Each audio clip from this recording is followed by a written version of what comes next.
Rahim. Ladies and gentlemen, first of all, I really want to thank the Unity, the Global Peace and Unity organization to get me here. Give me about 15 minutes to talk to you.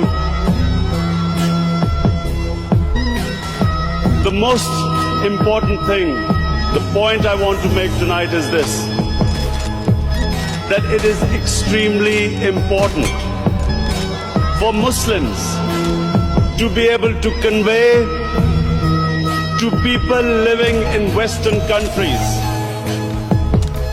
that there is no correlation between Islam and terrorism.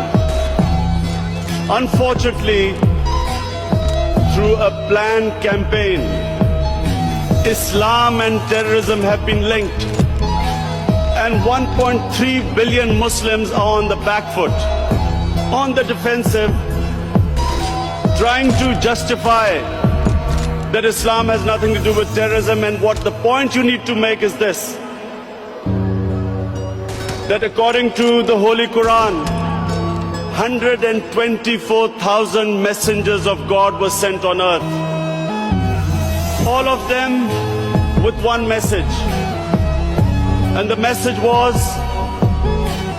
that the Almighty wanted us to be human beings rather than intelligent animals.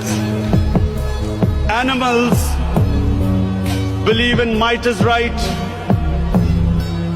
survival of the fittest, whereas human beings have compassion and justice. And Muslims were supposed to be and should be the community that should be compassionate and that should believe in justice, just like every messenger of God to every human community brought the same message. So when something like 9/11 happens, we should be able to tell those people who blamed 1.3 billion people for the acts of 18 people that terrorism knows no religion. All religions preach the same thing.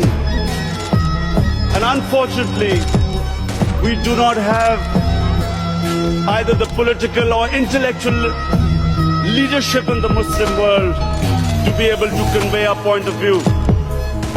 So we have things, we have words like Islamofascism, like radical Islam.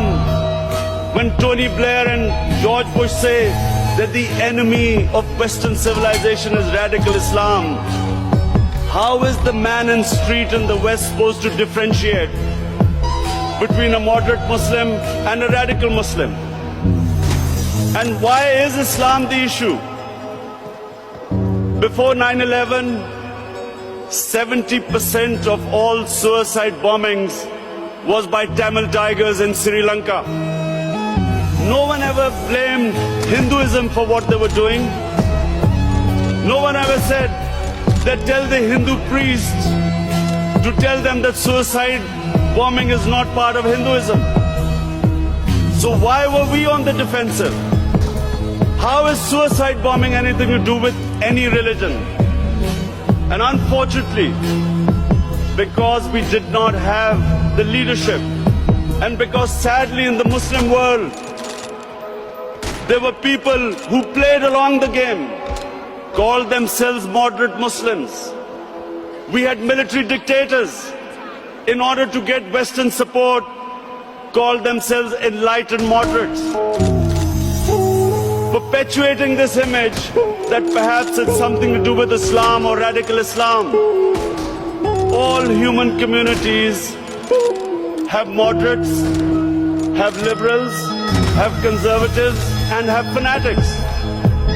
Islam also has its fanatics, but the moderate majority is always liberal, because our religion preaches, our religion accepts other communities and other religions. We all know